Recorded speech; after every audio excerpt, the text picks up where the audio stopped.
So in this class, we'll discuss about the Indo-Greek art and culture, and this is going to be a advanced level. Already हमने Indo-Greek के rulers के बारे में पढ़ा है, तो कुछ रूलर्स जो हमने नहीं पढ़े वो आर्ट एंड कल्चर में ही हम लोग कवर करेंगे।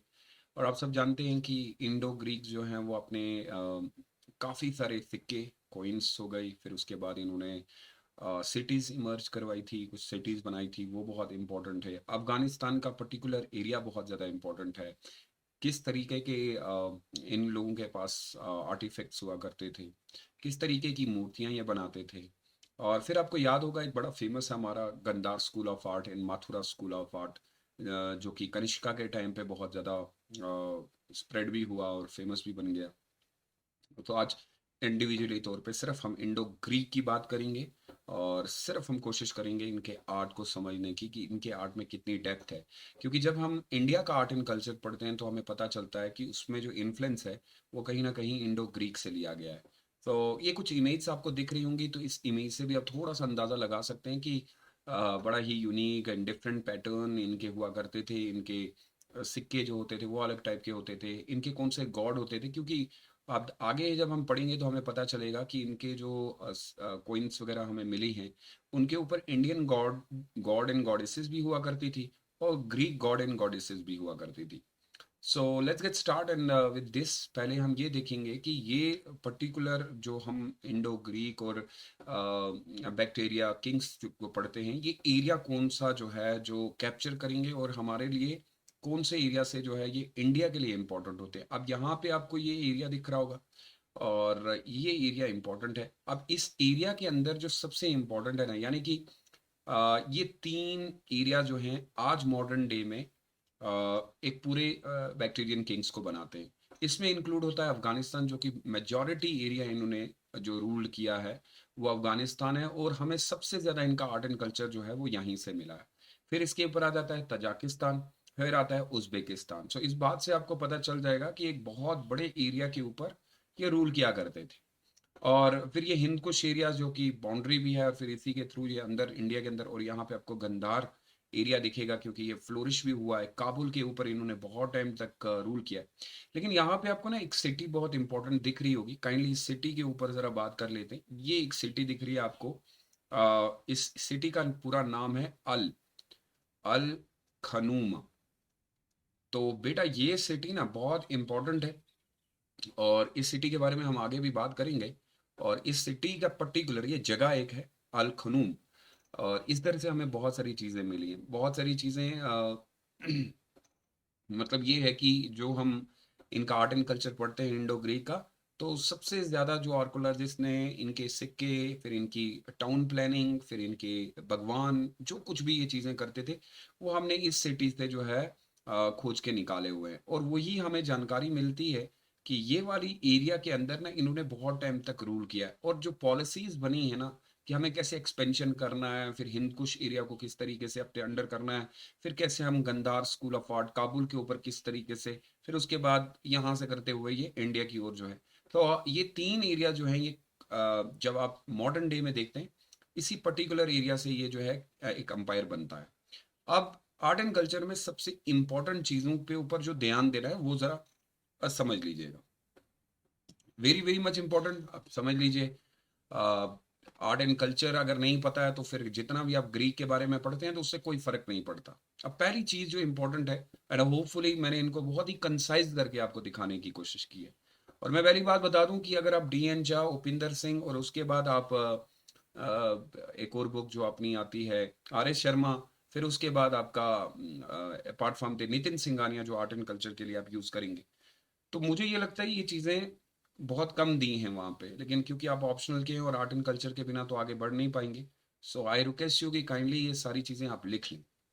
अब यहाँ पे एक एक पॉइंट को मैं, जैसे कि पहला पॉइंट वो क्लियर करेंगे। यहाँ पे हमारे लिए तीन पॉइंट है जिनको क्लियर करने के बाद हमारा इनका आर्ट एंड कल्चर हमारे लिए थोड़ा सा क्लियर होगा। अब इंडो ग्रीक को आर्ट एंड कल्चर से पढ़ के ही आप समझ पाएंगे कि आखिर किस तरीके से इन्होंने रूल किया।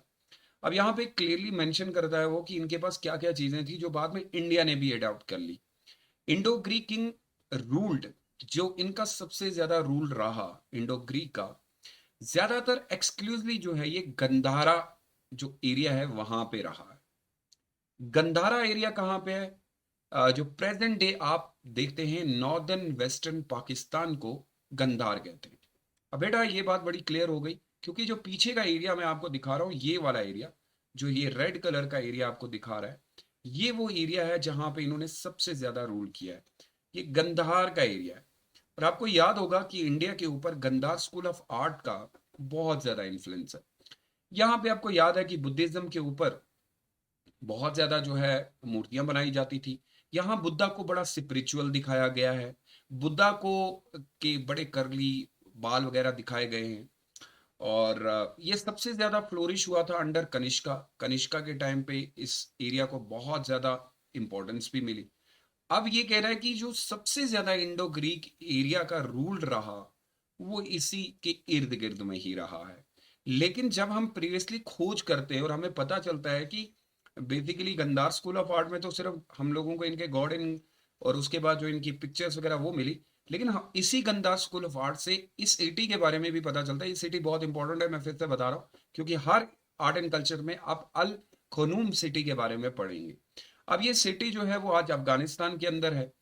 फिर ये कहता है कि जो गंदार स्कूल ऑफ आर्ट जो कि आज नॉर्दर्न वेस्टर्न पाकिस्तान का हिस्सा है, इस एरिया पे इनका काफी टाइम तक रूल रहा और उसके बाद फिर ये हिंद कुश की ओर से फिर इंडिया के ऊपर ये रूल करेंगे, क्योंकि उस समय इंडिया और पाकिस्तान एक ही था। तो आप ये कह सकते हैं कि इंडिया की ही टेरिटरी में आ चुके थे।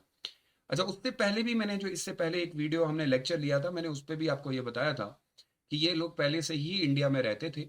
छोटी छोटी सिटीज हुआ करती थी। मौर्यन टाइम में भी इनको बहुत ज्यादा इज्जत दी जाती थी। फिर ये कहते हैं कि जो इंडो ग्रीक हैं और पर्टिकुलरली जो इंडो ग्रीक एरिया से बिलोंग करते हैं, ये हेलेनिस्टिक हेरिटेज इनके साथ। अब मैंने आपको शायद आई होप मैंने बताया था कि जब हम हेलेनिस्टिक की बात करते हैं, ये वो पिक्चर्स हैं जो कि बिल्कुल डिफरेंट है इंडियन कल्चर से। यानी कि बड़ा यूनिकनेस दिखती है उस हेलेनिस्टिक अप्रोच के अंदर।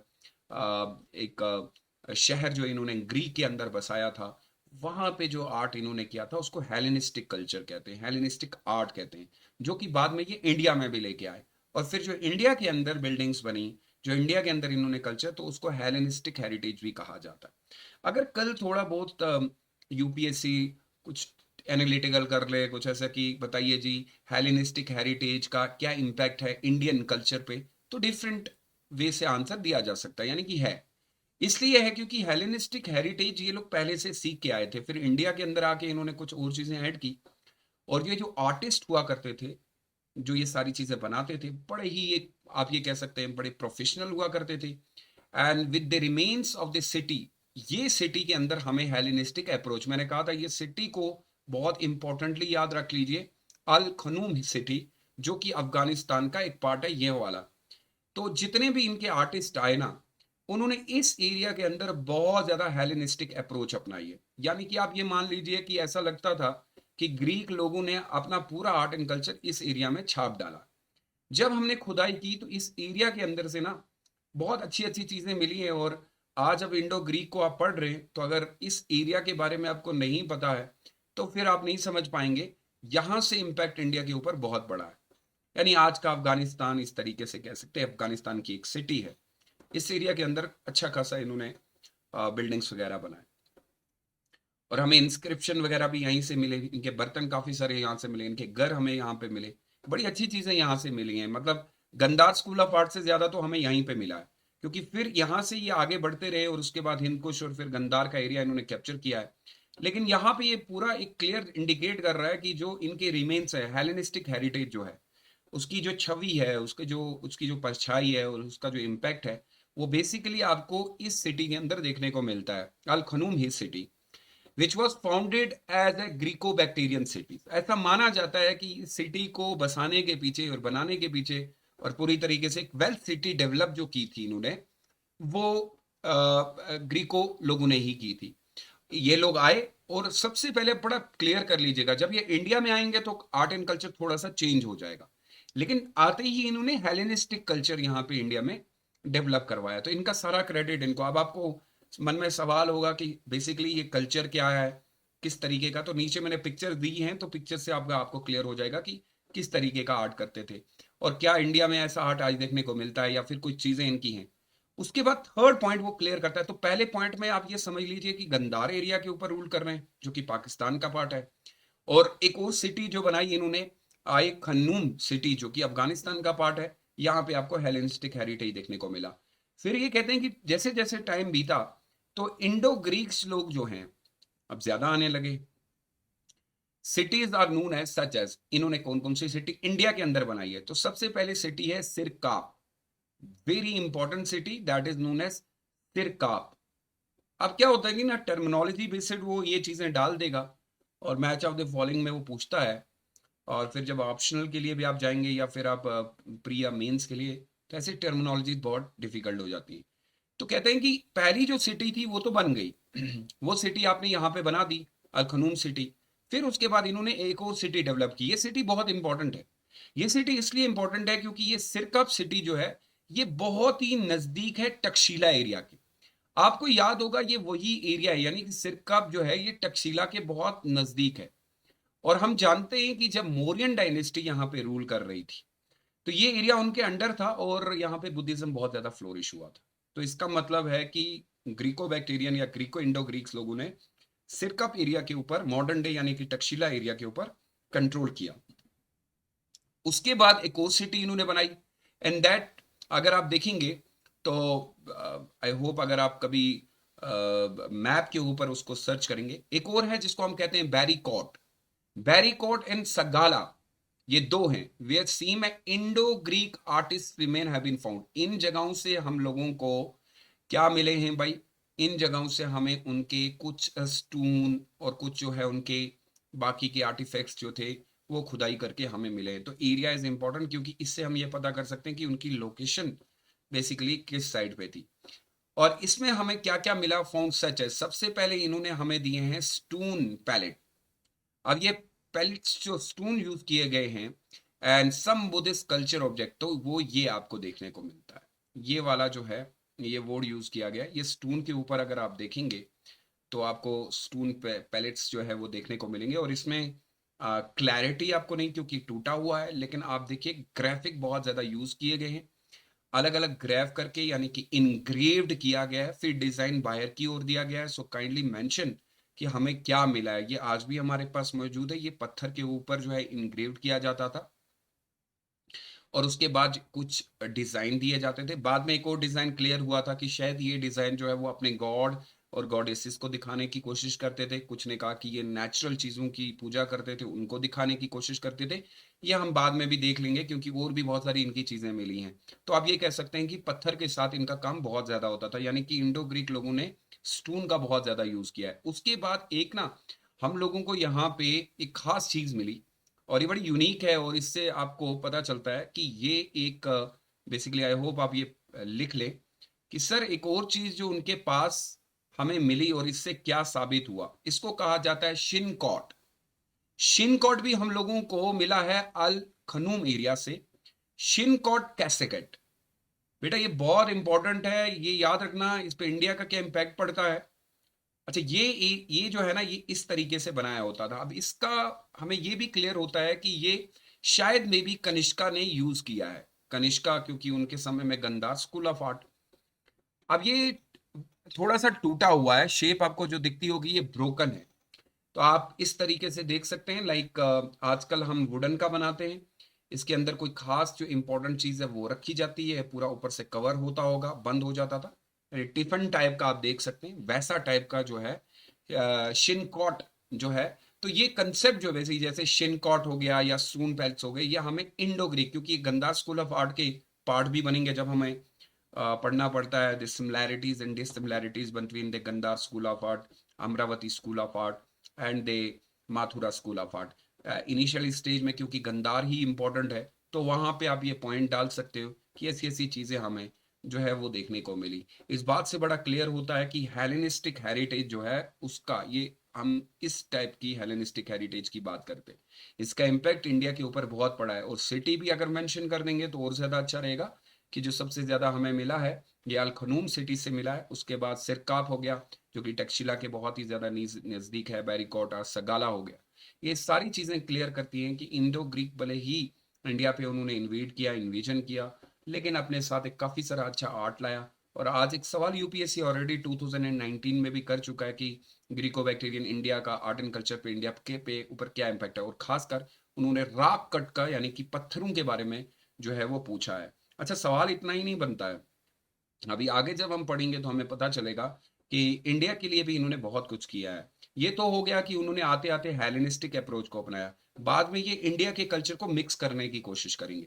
आपको याद है जब हम लोग इससे पहले जो वीडियो मैंने पढ़ाई थी इंडो ग्रीक, तो मैंने कहा था इंडो ग्रीक लोगों ने इंडिया को कैप्चर करने के लिए उनके कल्चर में वो मिक्स हो गए थे। आई होप आपको याद होगा, इससे पहली जो क्लास हुई थी, इससे पहले जो वीडियो में मैंने क्लियर बताया है कि इंडो ग्रीक लोगों का सबसे बड़ा कारण कि वो इतना टाइम कैसे उन्होंने एक्सटेंड किया, किस तरीके से वो मिक्स हुए, तो उसमें मैंने बड़ा क्लियरली बताया था कि ये लोग इतने टैलेंटेड थे कि इन्होंने इंडिया को अपने कल्चर के थ्रू जो है वो बहुत ही ज्यादा, क्योंकि कल्चर वैल्यू बहुत थी, तो किंग ने कल्चर को बहुत यूज किया है और फिर इंडिया के लोगों को अपना कर दिया, और उसी तरीके से एक्सपेंशन बढ़ता गया। तो वो यही कल्चर हेलेनिस्टिक कल्चर है। लेकिन बाद में ये इंडिया का कल्चर भी ऐड करेंगे, इंडिया के भगवान बनाना शुरू कर देंगे, तो लोगों को लगेगा कि नहीं, ये लोग अच्छे हैं, ये हमारे फायदे के लिए आए। और यही वजह हुई कि काफी इंडियन टेरिटरी जो है वो इनके अंडर चलेगी। तो कल्चर के थ्रू किसी वो, मुझे याद आता है मौर्यन टाइम का, अशोका का, कि इन लीव द बैरी घोषा को छोड़ दो और क्या एडॉप्ट करो, धम्म घोषा, यानी कि कल्चरल कॉन्केस्ट करिए rather than a physical conquest. तो वो इंडो ग्रीक में बड़ा अच्छा देखने को मिलता है। इनको लग गया कि भाई वॉर के थ्रू नहीं होगा, जितना आप कल्चर इंडिया में फ्लोरिश करोगे, जितना कल्चरली आप आगे बढ़ते जाएंगे, तो आप इंडिया को अपने अंडर कर सकते हो, और जो कि बाद में ब्रिटिश लोगों ने भी किया। तो ये कल्चर शो करता है इनकी क्वालिटी, प्रेफरेंस। उसके बाद हमें एक बड़ी अच्छी चीज मिली जो कि आज भी इंडिया में यूज होती है। हम एक एक इनकी चीजें देख रहे हैं, और फिर हमें पता करना पड़ेगा कि क्या सच में इंडिया के ऊपर आज भी Indo Greek art and culture का इम्पैक्ट है या नहीं।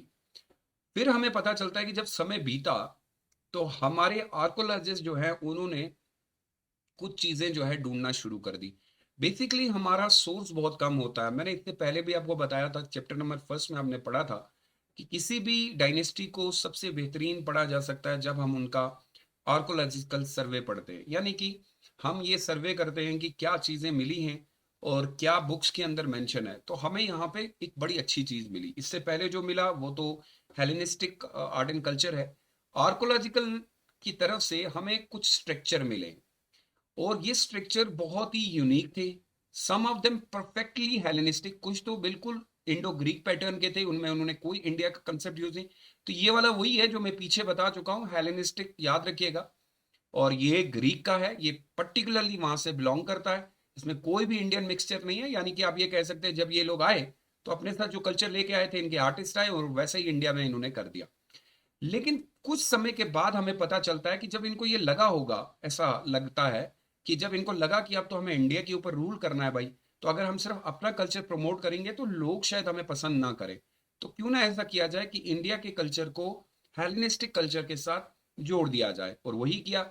तो हमें यहाँ पे पता चलता है जब आर्कोलॉजिस्ट जो डिगिंग करते हैं, अनअर्थ वेरियस स्ट्रक्चर जो है integrating element of A Persian architecture. फिर ये पता चला कि इन्होंने इंडिया का कल्चर यूज नहीं किया, इंडिया का कल्चर लेट आया। तो इन्होंने क्या कर दिया कि एक तो अपना कल्चर यानी कि हेलेनिस्टिक कल्चर प्लस इन्होंने पर्शियन आर्ट को इसके साथ इंक्लूड कर दिया। जब आप ये दोनों चीजें ऐड करेंगे तो दोनों इंडिया से बाहर की हैं। तो आज भी हम कहते हैं कि इंडिया के ऊपर पर्शियन इन्फ्लुएंस बहुत ज्यादा है, क्योंकि दिल्ली सल्तनत के टाइम पे भी पर्शियन आर्ट जो है वो बहुत ज्यादा यूज किया गया।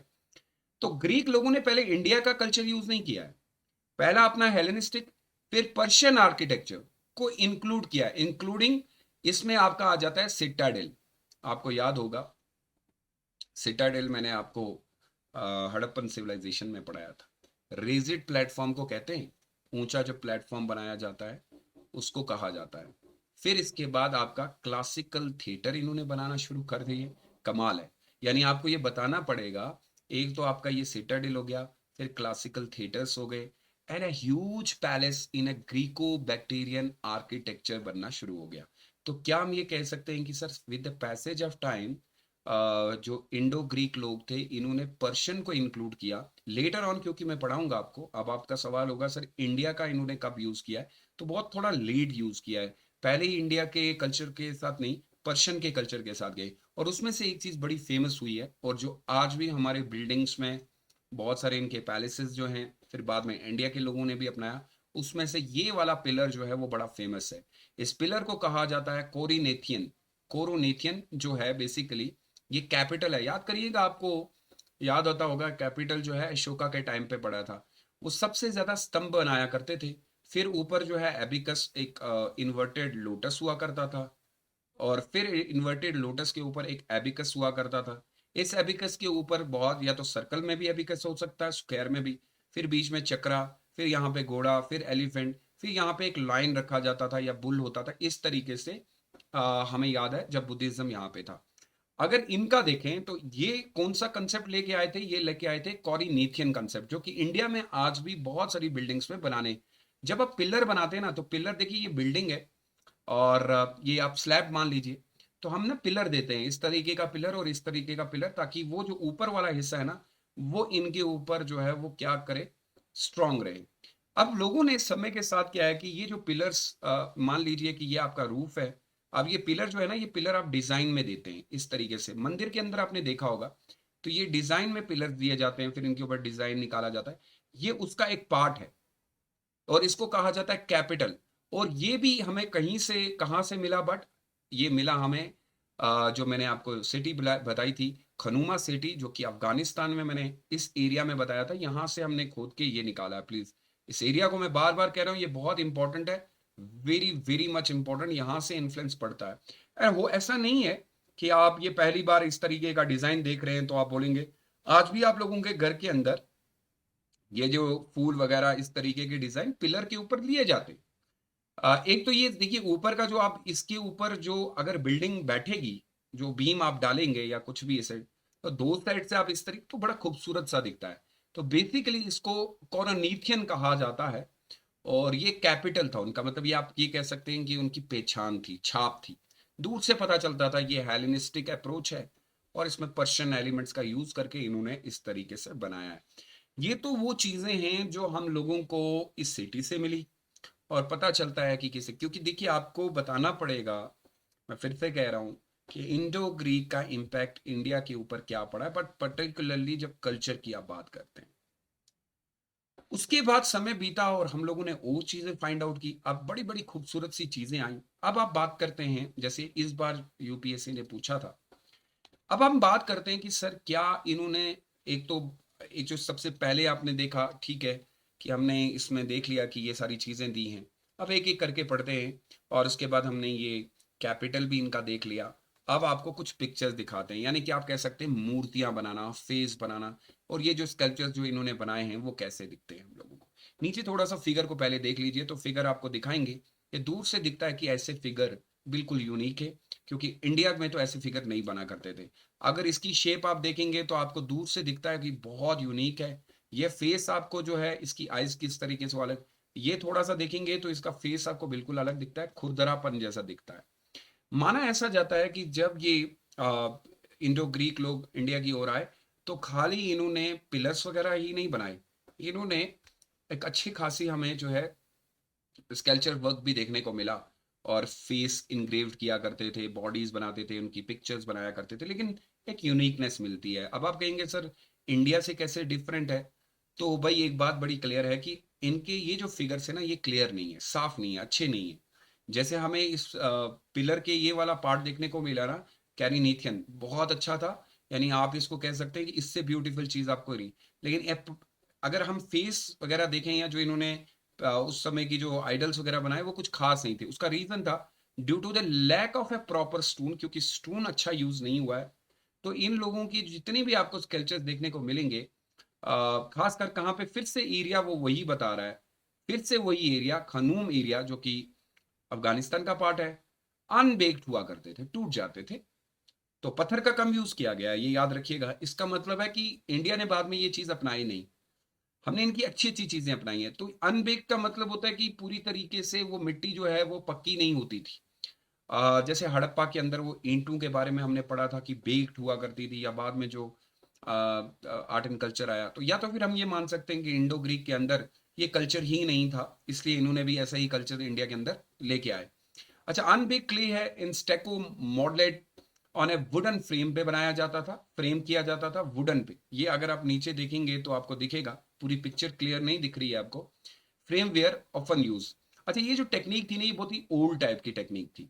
ए technique which would become a wide spread in central Asia and the eastern side, specially in the Buddhist art. अगर आप बुद्धिस्ट आर्ट के अंदर देखेंगे तो आपको यही थोड़ा सा अनबेकेड टाइप का और स्टेको टाइप का देखने को मिलेगा। यानी आप ये कह सकते हैं कि यहाँ पे आपको क्लैरिटी नहीं दिख रही। आप देखिए, थोड़ा सा आपको लगेगा फिनिशिंग नहीं है प्रॉपरली, और रीजन भी ये है क्योंकि प्रॉपर स्टूडेंट्स नहीं थे इनके पास। अब ये दो जगह पे यूज हुआ है, Central Asia and east. In some cases only, कुछ केसेस में हमें पता चला है, कुछ केसेस में, फिर से मैं कह रहा सम केसेस क्योंकि सिटी से मिला है, ये सिटी फिर से इंपॉर्टेंट है। In some cases only, only the hand यानी कि हाथ, ये आपका एक हाथ हो गया, एंड फीट। बेटा ये दो चीजें याद रखिएगा, एक हो गया आपका हाथ और हो गया feet would be made in marble. Please ये याद रखिएगा, ये था इनका सबसे खास चीज। लेकिन अब समझ में ये नहीं आता है कि अगर आप चेहरा ही अच्छा नहीं बना पा रहे हैं, मेरी बात समझिएगा, जो हाथ और फीट जो है, यानी कि आप पाँव कह सकते हैं, वो आप मार्बल से बना रहे थे। तो क्योंकि वो मार्बल जो है वो उसका फिनिश बहुत अच्छा आता है। तो आप एक बड़ा हैरान कुन बात हो जाएगी आपके लिए, और बड़ा आप परेशान से होंगे कि ये सिस्टम समझ में नहीं आएगा। सिस्टम इसलिए समझ में नहीं आता क्योंकि इसके बाद तो इसकी कोई कहानी है नहीं, अनफॉर्चुनेटली, कि ऐसा क्यों होता था। रीजन ये है कि शायद जैसे फॉर एग्जांपल आप मान के चलिए कि आपके पास ये पिक्चर है, अब इसके हाथ और इसके जो फीट आपने मार्बल के बना दिए तो वो बड़ा अच्छा फिनिश आएगा, लेकिन वो बहुत हैवी होगा क्योंकि मार्बल का जो वजन है वो बहुत ज्यादा है। ये जो आप ये ऊपर का आर्टिफैक्ट्स देख रहे हैं ये कुछ खास नहीं है, तो वो अनबैलेंस टाइप की हम लोगों को। तो हम फिर ऊपर जो मैंने पॉइंट लिखा है ना, तो वो यही है कि स्टून का प्रॉपर यूज नहीं हुआ, लेकिन हाथ और जो इनके फीट हैं वो हमें बहुत मिले हैं और वो बहुत ही अच्छी खासी फिनिश के साथ हैं। सो लैग करता है कहीं कहीं पे वही वाली बात है कि सर किसी चीज में आप खास होते हैं और किसी चीज में आप कम होते हैं, वो चीजें शो की जाती हैं।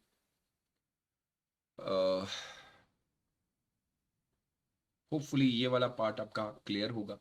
उसके बाद एक और बड़ा, ये एक्चुअली होपफुली आप लोग इसको याद रखेंगे। अभी सिर्फ हेलेनिस्टिक है प्रो, जब तक ये इंडिया को मिक्स नहीं करेंगे, तो फिर जब ये इंडिया के कुछ मॉडल्स को मिक्स करेंगे तो और बहुत अच्छी चीजें देखने को मिलेंगी। अब आ जाइए इनके आर्टिफैक्ट्स के ऊपर। कहते हैं कि अगर इनकी सबसे खराब चीज आपको देखनी है तो वो स्कल्पचर्स हैं, मतलब जो कि बहुत अच्छे नहीं है। लेकिन अगर इनकी सबसे अच्छी चीजें देखनी है तो इनका आर्टिफैक्ट्स देख लीजिए। अब इनका आर्टिफैक्ट्स भी मैंने काफी सारी चीजें और पिक्चर्स आपको डाल दी हैं, पिक्चर से थोड़ा सा पता चले। ये फिनिश देखने के बाद यही पता चलता है कि इस जैसा बेस्ट आपको नहीं बनाया जाएगा। इसकी फिनिश देखिए, ये फिनिश देखिए और ये फिनिश देखिए। ये फिनिश ऑलरेडी शो करती है कि कितना स्ट्रांगनेस है इनके अंदर। अब एक एक करके पढ़ते हैं कि आर्टिफैक्ट्स में आपको क्या क्या मिला है। तो ये भी वही उसी सिटी के अंदर मिला होगा। A variety of artifacts of Hellenistic style, जो शुरुआत ये लेके आए थे विद ए पर्शियन इन्फ्लुएंस। इसके अंदर में भी पर्शियन मिला, जो कि पहले ही मैंने आपको बता दिया कि वो जो आपका कैपिटल है उसके अंदर में भी मिलता है। सो हमने ये भी एक्सक्रेट किया है, फिर से वही सिटी आपकी आएगी खनूम सिटी, वहां से हमने खुदाई की और ये चीजें निकली। अब यहाँ से क्या क्या निकला है वो थोड़ा सा इंपॉर्टेंट और मैंने दिया हुआ है। सबसे पहले आपको मिली है ये। अब ये आपको लग रहा होगा एक लेडी है, बैठी हुई है, कुर्सी है, यहाँ पे एक नीचे आपको दिख रहा होगा फिनिश बहुत अच्छी है, ऑर्नामेंट्स का यूज किया गया है। यहाँ पे आपको डिजाइन देखने को मिल रहा है, यहाँ पे आपको एक और डिजाइन देखने को मिल रहा है, यहाँ पे इसके आपको फीड देखने को मिल रहे होंगे। ये सारी चीजें क्या दर्शाती हैं तो देख लीजिएगा। उसके बाद देखिए कि इनका जो ड्रेसिंग पैटर्न है वो अलग दिया हुआ है। यहाँ पे हाथ इनका देख लीजिए, बहुत ही प्योरली जो है डिजाइन किया गया है। यहाँ पे इनका हाथ आप देखेंगे तो अगर हम विजिबिलिटी तौर पे, और फिर आपका ऊपर वाला जो एक कह सकते हैं कि ताज टाइप का जो रखा हुआ है वो भी अच्छा देखने को मिलता है, फिनिश गुड है। और जो फिर ये चूड़ीदार आपको ये देखने को मिलता है, तो हमें ये पता चलता है कि such as a round round type medallion plate describe the goddesses Cybele on a chariots. ये ऐसा समझ में आता है क्योंकि ये ग्रीक मैथोडोलॉजी है, वही वाली बात है। हमें ये पता चलता है कि ये गॉडेसेस है, और गॉडेसेस का नाम जो है, गॉडेस का नाम जो है वो सैबली है, सैबली। ऑन अ चैरिट, और ये चैरिट के ऊपर बैठी हुई है। अब ये कहाँ तक सही है और कहाँ तक गलत है, वो वाली बात भी देखने वाली बात होगी। और it clearly shows that they were like a firm believer of God and goddesses, and it clearly shows that how it actually impacts on Indian, because आप देखिएगा बाद में आपको पता चलेगा कि ये इंडिया के गॉडेसेस। फिर माना ऐसा जाता है कि ये जो गॉडेसेस है ना इनकी, जिसको इन्होंने दर्शाया है, ये एक टाइप का आप लोगों को, इसमें हमें ऐसा पता चलता है कि ये चैरिट के ऊपर बैठी है। ये देखिए आप, ये आपको घोड़ा दिख रहा होगा इसमें, ठीक है बेटा।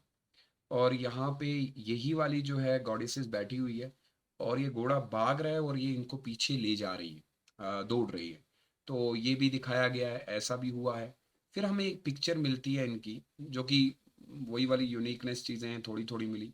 अब ये पेंटिंग आप देखेंगे, this is the ancient Greek religion methodology, इससे पता चलती है।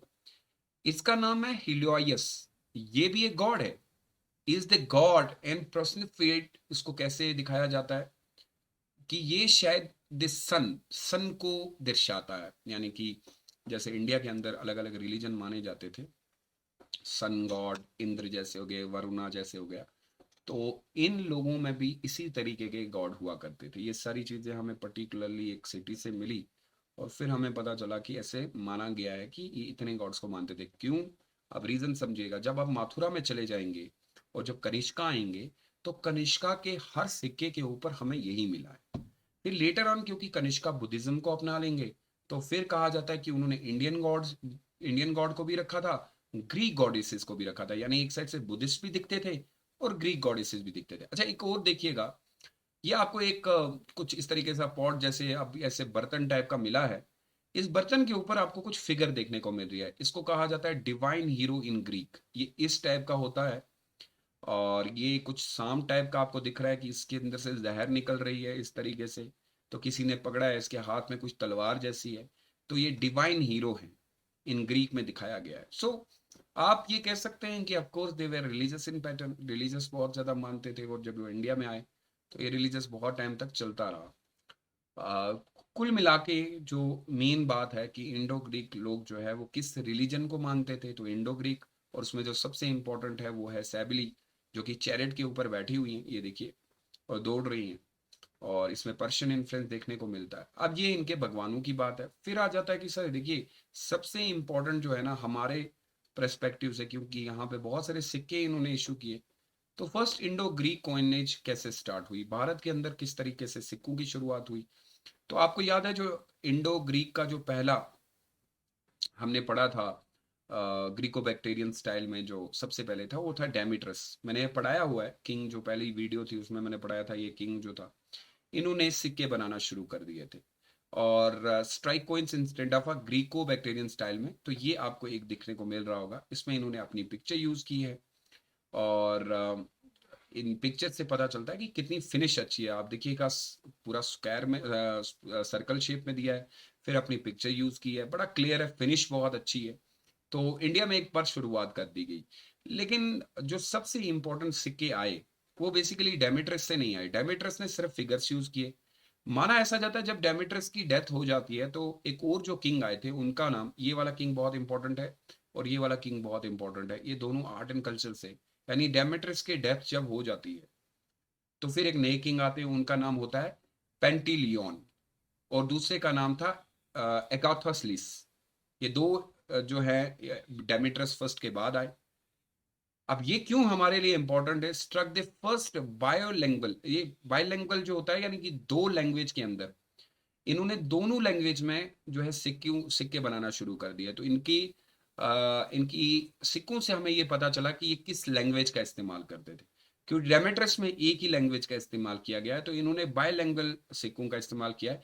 विद द इंडियन इंस्क्रिप्शन मिली है इस पे, that is very very much important, and the credit goes to Pantaleon and Agathocles, क्योंकि इन्हीं की वजह से हमें वो इंस्क्रिप्शन पढ़ने को मिली और हमें पता चला कि इंडिया के साथ इनकी रिलेशन कैसी थी। क्योंकि आप अगर ग्रीको बैक्टीरियन या ग्रीकोस को पढ़ते हैं तो हमें कैसे पता चलेगा कि इनका किस तरीके का कल्चर इंडिया के साथ था। और यह हमें found as far as east as Taxila के एरिया के अंदर मिले हैं। तो इस बात से ये क्लियर हो जाता है कि यहाँ पे ट्रेड वगैरह बिजनेस बहुत अच्छा चलता था। और इंडियन इंस्क्रिप्शन हमें पढ़ने को मिली, इंडिया के साथ रिलेशन कैसी थी, क्योंकि आपको याद होगा हमने चैप्टर नंबर फर्स्ट में मैंने आपको पढ़ाया था कि सबसे बेहतरीन तरीका है कि किसी भी कंट्री की नॉलेज जो है वो उसके इंस्क्रिप्शन से पता चलती है, आर्कोलॉजिकल सोर्सेज से पता चलती है। अब नीचे देखिएगा, the first by language coin use it for the Brahmi script. अब स्क्रिप्ट पढ़नी है कि अगर सर चलिए मान लेते हैं कि फर्स्ट जो बायलैंग्वेज कॉइन्स हमें मिली उनमें स्क्रिप्ट कौन सी यूज थी। सो काइंडली ये याद करिएगा बेटा, ये बहुत मोस्ट इंपॉर्टेंट है। तो सबसे पहली जो स्क्रिप्ट इन्होंने यूज किया है वो ब्राह्मी स्क्रिप्ट यूज किया है। लेटर किंग जो आए वो जनरली यूज उन्होंने खरोष्टी का इस्तेमाल किया है। तो ये दोनों की अगर हम यूज करें ना, तो मौर्यन अंपायर किंग आपको याद होगा अशोका ने ऑलरेडी ये यूज किया हुआ है।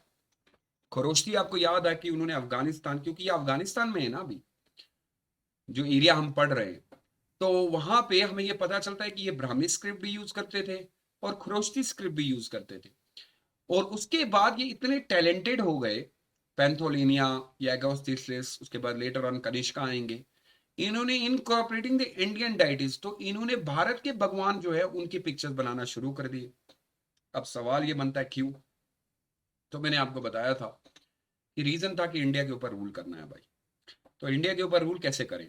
इंडिया पे रूल आप तब कर सकते हैं कि जब आप इंडिया के कल्चर को समझ जाएं। तो लोगों को ऐसा लगने लगा होगा, हम मान लेते हैं, अज्यूम करते हैं कि भाई ये तो हमारे भगवान की इज्जत करते हैं, क्योंकि एक साइड से अपने भगवान भी रखते हैं हमारे भगवान भी रखते हैं।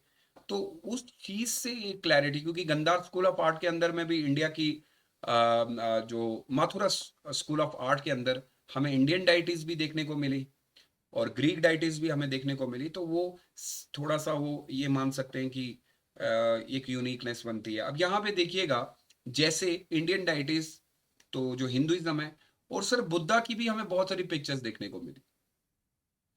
तो क्या हम ये कह सकते हैं, क्योंकि बुद्धा तो बाद में इंडो ग्रीक्स ने अपना भी लिया था, जिसमें कनिष्का एक बड़ा इंपॉर्टेंट है, और उन्होंने बुद्धिज्म के लिए बहुत काम भी किया है। उन्हीं के टाइम पे 4 बुद्धिस्ट काउंसिल भी हुई थी, याद करिएगा, कश्मीर के अंदर।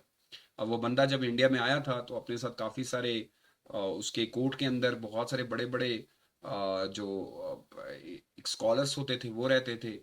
और फिर एक बड़ा अच्छा हमें कल्चर डेवलप देखने को मिला कनिष्का के टाइम पे।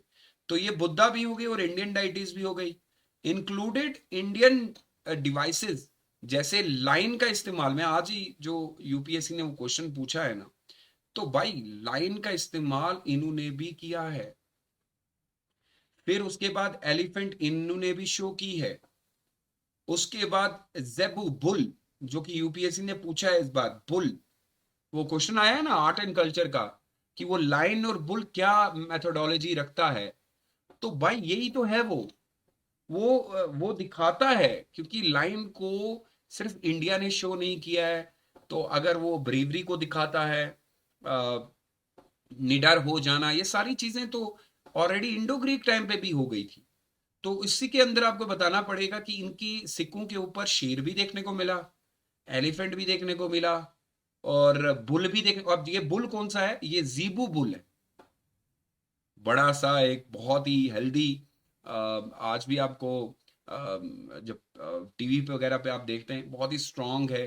वो दिखाता है कि पावरनेस को बहुत ज्यादा दिखाता है। लेकिन अभी क्योंकि हम धर्म पढ़ रहे हैं, तो अब लाइन को एज अ धर्म के तौर पे इन्होंने यूज कर लिया। इंडिया के लोगों को शायद लाइन उस समय, वो मैंने कहा था ना कि लाइन को इंडिया की मेथोडोलॉजी के अंदर अगर डालेंगे, हिंदुइज्म के अंदर अगर डालेंगे, तो फिर वो भगवान का रूप हो जाता है।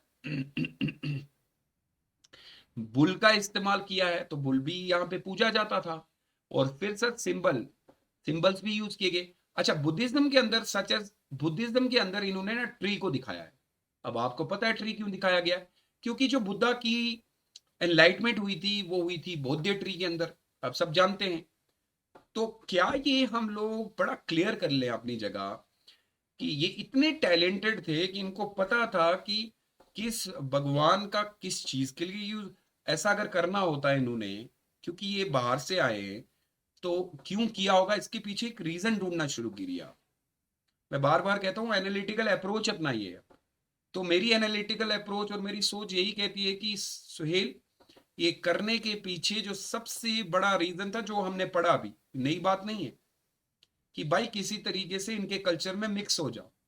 और जब आप भगवानों का यूज करते हैं इस तरीके से, तो डेफिनेटली आपके दोस्त बन नहीं जाएंगे, फिर इंडिया के लोग आपको कहेंगे। और यही लोग ब्रिटिश लोगों ने हमारे साथ किया। तो क्या मान लीजिए कि इंडो ग्रीक के बारे में बड़ा बहुत बार पूछा है, मैं तभी कह रहा हूँ। आज जब क्लास दे रहा था, लाइव क्लास, मैंने उस समय भी बच्चों को बताया था कि भाई अब वो समय चला गया यूपीएससी का रट्टा मार गोटा मार, बहुत सोचना पड़ेगा इस चीज के ऊपर। अच्छा, ये सिंबल, अब ये सिंबल यूज करना, और these symbol can also seen in the post Mauryan coins of Gandhara, जो हमें पोस्ट मोरियन के सिक्के मिले हैं, उन सिक्कों के ऊपर जो गंदारा स्कूल ऑफ आर्ट में जो कुछ भी मिला है ना, वो कॉपी एंड पेस्ट है। यानी कि उधर जो आप ढूंढ रहे हैं वो सारा यहां से लिया गया है। तो फिर हम ये कहते हैं कि जो गंधार स्कूल ऑफ आर्ट है, उसके ऊपर जो सबसे ज्यादा इन्फ्लुएंस है वो आपका इंडो ग्रीक का है। You got my point? यानी कि उन्होंने इंडो ग्रीक को देखा और फिर गंधार, क्योंकि Gandhara school of art India की आर्ट एंड कल्चर के लिए बहुत इंपॉर्टेंट है, सिक्कों के हिसाब से, बुद्धिज्म को फैलाने के हिसाब से। अब वो फिर गंधार स्कूल ऑफ आर्ट और फिर माथुरा स्कूल ऑफ आर्ट दोनों अलग अलग है। लेकिन अगर उनको देखें तो दोनों में तो बुद्धिज्म को ही दिखाया गया, हिंदू डाइटीज को दिखाया गया, शेप अलग रखी गई। जैसे मथुरा स्कूल ऑफ आर्ट में, गंधार स्कूल ऑफ आर्ट में जब हम बुद्धा को पढ़ते हैं तो बुद्धा को जो दिखाया गया है, तो बुद्धा को स्पिरिचुअल दिखाया गया है, थोड़े से वो गुस्से के टाइप में, इस तरीके से। अगर वही बुद्धा हम मथुरा स्कूल ऑफ आर्ट में पढ़ते हैं तो बुद्धा बहुत हंस रहे हैं, बुद्धा बहुत ही चेयरफुल टाइप के हैं, खूबसूरत दिखाए गए। ये सारी चीजें हैं ना, ये कहीं ना कहीं आपको दिखाना पड़ेगा कि ये हेलेनिस्टिक अप्रोच तो नहीं है, ये इसका पर्शियन इन्फ्लुएंस तो नहीं आ रहा है। तो आर्ट ऐसे ही नहीं किया जाता है। उसके बाद एक और चीज जो बड़ी कमाल की इन्होंने दिखाई हमें, वो था सिटी। भाई देखिए, ये चीज आपने नहीं पढ़नी है, और ये शायद आपको पहली बार सुन के बड़ी अजीब सा भी लगेगा कि ऐसा भी हुआ था क्या। तो हमें ये पता चलता है कि इन्होंने खाली आर्टिफैक्ट्स या सिक्के या फिर आपके कोइंस वगैरह यही नहीं बनाए, भाई शहर भी बना के गए हैं। अब फिर से मैं आपको लेके चलता हूँ एरिया, कि इंडो ग्रीक रूलर जो कि डेमेट्रस, जिसने ये सब कुछ स्टार्ट किया था, डेमेट्रस फर्स्ट, ऐसा माना जाता है टू बिल्ड ए सिटी। इन्होंने एक सिटी बनाई थी, सिरकाप। आप याद करिएगा, मैंने सिरकाप सिटी कहाँ पे बोला था, और मैंने कहा था कि ये टक्सिला के साथ में ही है। यानी ये एरिया बनाने की, ये देखिए यहाँ पे मैंने यहाँ बताया था सिरकाप नियर द टक्सिला एरिया। और ये शहर जो बनाने का क्रेडिट जाता है, ये डेमेट्रस को जाता है। अब डेमेट्रस ने यहाँ पे क्या बनाया है, देखेंगे तो आपको बड़ा एक अच्छा एक व्यू मिलेगा। मॉडर्न डे ये एरिया आपको पाकिस्तान के अंदर देखने को मिलता है, अब जब मतलब हमारी पार्टीशन हो गई। अब यहाँ पे ये माना जाता है कि डेमेट्रस ने उस समय एक इंजीनियर को बुलाया और कहा कि देख, मुझे ना एक सिटी बनानी है, और ये सिटी जो है वो सिरकाप एरिया में बनानी है, यानी कि मॉडर्न डे पाकिस्तान के अंदर मुझे एक सिटी बना के दे दो। और ये शहर जो है ये बड़ा यूनिक हो, कहते हैं कि ये जो शहर बनाया गया उस समय, ये हेलेनिस्टिक अप्रोच पे था, यानी कि जैसे ग्रीक के अंदर दिखता था वैसे। और एक बंदा आया जिस बंदे का नाम है हिपोडोमिनिया, ये नाम बड़ा इंपॉर्टेंट है, और बाद में इसी के नाम से ये रख दिया गया। तो according to the Hippodamian grid plan, आपको याद होगा कि हमने ग्रिड पैटर्न पढ़ा था इंडस वैली सिविलाइजेशन के अंदर, कि ग्रिड पैटर्न होता था, एक घर ऐसे बनता था, दूसरा घर, तीसरा घर, चौथा घर, फिर उसकी ड्रेनेज सिस्टम हुआ करती थी। यहाँ पे grid plan characteristic of Greek cities, जो सिटीज शहरों की थी, वही है। अब ये देखिए, ये इसकी एक पिक्चर है, आपको दिख रहा होगा कि किस तरीके से वेल्ड प्लान है। बाद में ये टूट गई, क्या हुआ फिर, क्योंकि पार्टीशन भी हो गई। ये देखिए, आपको पूरा दिख रहा होगा कि वेल प्लान्ड है। इसका एक क्लोज फोटो देखेंगे आप तो आप देखिएगा, तो आज के जैसे हम लोग शहरों के अंदर बसते हैं, मॉडर्न सिटीज हम कह सकते हैं, वो भी आपको इंडो ग्रीक से ही देखने को मिलेगा। इस बात से पूरा पता चलता है कि यस ऑफ कोर्स सर, जो हमारा मेन क्वेश्चन है ना, वो ये है कि क्या आप मानते हैं कि इंडो ग्रीक लोगों का इन्फ्लुएंस और उनका जो इम्पोर्टेंस इंडियन इंडियन सोसाइटी पे कुछ पड़ता है या नहीं? ऑफ कोर्स पड़ता है, ये शो करता है। और मुझे उम्मीद है कि आप लोग ये पॉइंट जरूर डालेंगे, डेफिनेटली डालना भी पड़ेगा, क्योंकि Indo Greek art and culture के लिए जाने जाते हैं। उनका इतना कोई बड़ा अगर आप आर एस शर्मा की बुक भी उठा के देखेंगे, मैंने इवन तो बोला भी था आपको आर एस शर्मा पढ़ने की, वहां पे भी इतनी डेप्थ से चीजें नहीं दी हुई। लेकिन क्योंकि हमें पता है कि हम एडवांस लेवल में पढ़ते हैं, तो हमें कुछ चीज़ों की जांच करनी पड़ती है। तो ये समझ में आता है कि शहर हों, सिक्के हों, फिर उसके बाद आपके आइडल्स हों या फिर आपके आर्टिफैक्ट्स हों, फिर उसके बाद आपकी जो गॉड हैं, गॉडेसेस हैं, ये सारी चीज़ें शो करते हैं कि वो बहुत ही इंटेलेक्चुअल थे in terms of art, art का बहुत ज़्यादा काम किया है। गंधार स्कूल ऑफ आर्ट का क्रेडिट इन्हें ही जाता है और इन्हीं ने ही फ्लोरिश भी किया, और भारत के काफ़ी सारे हिस्सों के अंदर आज भी इनका इम्पैक्ट हमें देखने को मिलता है। वैसे तो जो शहर आज जो इन्होंने उस समय बनाए और वगैरह, वो बाद में अलग हो गए, वो फिर अफगानिस्तान आधा हो गया, फिर पाकिस्तान हो गया। लेकिन इंडिया की हिस्ट्री अभी भी उन शहरों को इंक्लूड करके रखा हुआ है, क्योंकि पार्ट ही हमारा एक था। और जिस पॉइंट से मैं आपको पढ़ा रहा हूँ कि ये शहर देख के मुझे ये लगता है कि अभी मॉडर्न डे में भी हम इस तरीके के शहर नहीं बना पाए। शायद अगर हमने ऐसे ही वेल प्लान सिस्टम रखा होता जैसे इंडस वैली सिविलाइजेशन का था, तो फिर बात एक बनती है कि वाकई सर उन लोगों ने एक बहुत अच्छा काम जो है वो किया है। आइए मैं अब आपको इनके आर्किटेक्चर के ऊपर लेके चलता हूँ। बहुत उम्मीद है कि ये पढ़ के भी आपको एक बड़ा अच्छा लगेगा, और लगेगा कि भाई ये बात तो हमने ऑलरेडी भी पढ़ी हुई है। ये कुछ स्तूपास वगैरह आपको दिखाऊंगा और इसके बाद आपको याद आएगा मौर्यन एम्पायर का टाइम। कहा जाता है कि आर्किटेक्चर के अंदर हम लोगों को, मैंने ये लिखवाया था आपको, याद करिएगा जब हम पढ़ रहे थे, हमें एक वेल एस्टेब्लिश पिलर मिला है। पिलर जो मिला है उस पिलर का नाम है हेलीडोरस। हेलीडोरस एस्टेब्लिश, इसका नाम ही खुद का था तो फिर इसने बना ही दिया, तो नाम के साथ ही बना, तो इसको कहा जाता है हेलीडोरस ने एस्टेब्लिश किया था हेलीडोरस पिलर। और ये पिलर उन्होंने डेडिकेट किया था, किसको डेडिकेट किया था? वासुदेव, डेडिकेशन टू वासुदेव, क्योंकि बाद में इन्होंने अपना मजहब भी चेंज कर लिया था। अब ये वो पिलर है जो आपको दिख रहा है, प्लीज अब देखिए तो आपको मौर्यन अंपायर की याद आएगी। बीच में आपको ये डिजाइन देखने को मिल रहा होगा, ये ऐसा नहीं है कि खाली पिलर बना है, यहाँ पे भी आपको एक डिजाइन देखने को मिल रहा है। अच्छा ऊपर जाइए तो भाई ये देखिए इन्वर्टेड आपको लोटस देखने को मिल रहा है, ये वाला पार्ट ये मैं आपको इससे पहले भी पढ़ा चुका हूँ, ये वाला। और उसके बाद एबिकस आपको देखने को मिल रहा होगा यहाँ पे बीच में। फिर एबिकस के ऊपर आप देखिए, जैसे अपने लाइन कैपिटल हो गए, या फिर एलिफेंट कैपिटल, एलिफेंट हो गया या बुल हो गया, तो ये आपको थोड़ी सी याद अशोका के पिलर्स की दिखा रहा है। वैसा ही कुछ बना हुआ है, पिक्चर्स ऊपर से चेंज है। अब ये हेलिडोरस जो हैं, इन्होंने ये क्यों बनाया?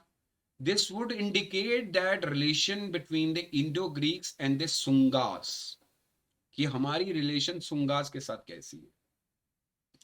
और उस समय सुंगास की और इंडो ग्रीक्स की रिलेशन बहुत अच्छी थी, बाद में फिर खराब हुई, फिर से ठीक हुई, इनकी लड़ाइयां आपस में चलती रहती थी। आपको याद होगा पश्चिमित्र सुंगा के बारे में हमने पढ़ा था, पहली डायनेस्टी मैंने पढ़ाई थी, फिर जब उसके बाद कानवा आई थी, और क्योंकि इंडो ग्रीक्स ने अटैक किया था पाटलिपुत्रा तो उनसे वापस भी छीन लिया था।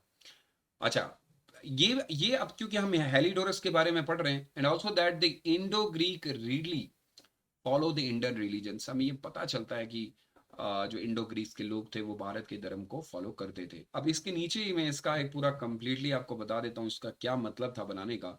जो हेलिडोरस पिलर जो है basically erected by the Indo Greek ambassador, जो इंडिया में आए एम्बेसडर के तौर पे आए, और इनका नाम हेलिडोरस था, is the first known inscription, पहली इंस्क्रिप्शन हमें फर्स्ट नोन इंस्क्रिप्शन है रिलेटेड टू वैश्विनिज्म। अब ये हमारे लिए इंपॉर्टेंट है, यानी विष्णु, क्योंकि ये बाद में कन्वर्ट हो गए थे।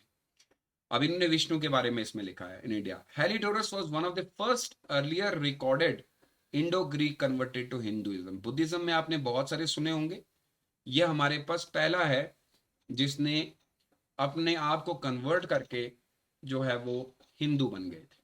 अब ये हिंदू बने तो डेफिनेटली आपको एक बात और क्लियर हो जाएगी कि फिर मिक्सचर हुआ होगा। भारत के अंदर काफी सारी डायनेस्टीज ऐसी हैं, मैं आज आपको क्लियर कर दूं। जैसे हम जब लाइन का कंसेप्ट पढ़ते हैं, लाइन बेसिकली सिग्निफाइज, जब आप मेथोडोलॉजी पढ़ेंगे तो आपको पता चलेगा लाइन का जो पावरफुल यूज है वो ये है कि लाइन वो लोग रखते थे जो वॉरियर्स होते थे, जिसमें हम क्षत्रियास कहते हैं, राजपूत लोग, सिंह लोगों का भी ये कहा जाता है, बाद में उन्होंने भी लाइन को इसीलिए अडॉप्ट किया था। तो ये कह सकते हैं कि इंडिया के अंदर जो हिंदुइज्म का कंसेप्ट है, जैसे इंडो ग्रीक में अगर वो बंदा कन्वर्ट होता है, हिंदू बन जाता है, तो अब सवाल ये है कि उसकी लीनेज आगे कैसे चलेगी। अब जो उसके आने वाले जो बाकी के लोग होंगे वो लोग भी यही होंगे, हिंदू ही तो बनेंगे। तो ये भी थोड़ा सा क्लैरिटी है कि शायद बहुत सारे लोग इनकी वजह से बाद में हिंदुइज्म, ग्रीक वाले काफ़ी सारे जो लोग, सो एक अच्छा आर्ट एंड कल्चर है, एक अच्छी नॉलेज इन्होंने दी है, एक बहुत ही बढ़िया इन्फ्लुएंस इनका हमारे ऊपर रहा है। देखिए आर्ट एंड कल्चर आपको पढ़ना पड़ेगा, हेलेनिस्टिक अप्रोच डालनी पड़ेगी, पर्शियन आर्किटेक्चर डालना पड़ेगा, लेकिन इसमें इंडियन थोड़ा सा आर्ट देखने को मिल रहा होगा। ये जो पिलर्स वगैरह, क्योंकि पिलर्स आपको पता है कि मौर्यन डायनेस्टी का एक, बुद्धिज्म का एक बड़ा खास, लेकिन जब ये पढ़ते हैं तो ये बेसिकली ऐसा लगता है ये कॉपी किया गया है, क्योंकि हम उसको कॉपी बोलेंगे जो बाद में बना है। वो तो बात की बात है कि किसने बाद में क्या किया। अच्छा, इनकी कुछ इंस्क्रिप्शंस भी हमें देखने को मिली, जो इंस्क्रिप्शन हमें मिली है, इंस्क्रिप्शन होता है जो लिखा हुआ मिला, ज्यादा तो नहीं मिली, जो कुछ मिली, some inscription remain mentioning that Indo Greek ruler such as, कुछ रूलर्स का नाम, सच एज दे यावन राज्य, इंस्क्रिप्शन एक मिली है हमें। प्लीज अब ये देखिएगा, आपको मैं पहले पढ़ा चुका हूं, जो इंडो ग्रीक रूलर होते थे उनको यावना कहा जाता था इंडिया के अंदर। यावन राज्य ये लिखाया भी मैं था, पहली क्लास जब हुई थी तो मैंने उसमें आपको बताया था।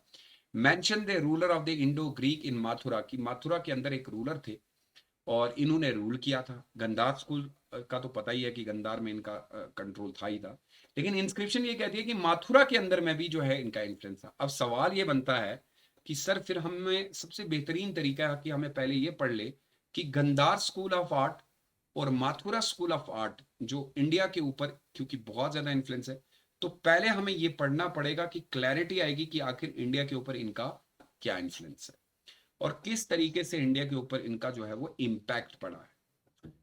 तो आगे हम गंदार स्कूल ऑफ आर्ट और माथुरा, क्योंकि बहुत इंपॉर्टेंट है। अच्छा, यूजुअली हम लोग क्या करते हैं कि सिर्फ कंपैरिजन करते हैं, ये गंदार है ये माथुरा है, ऐसा नहीं होता है।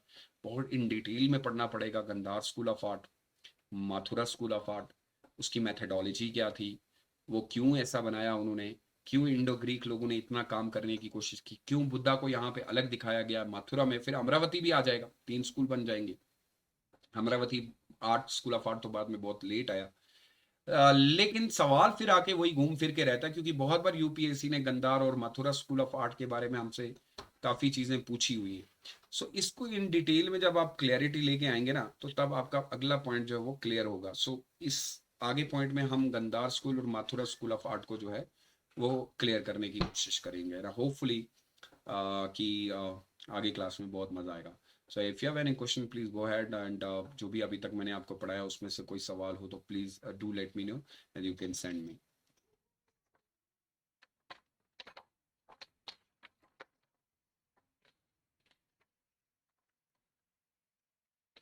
If you have any question please go ahead.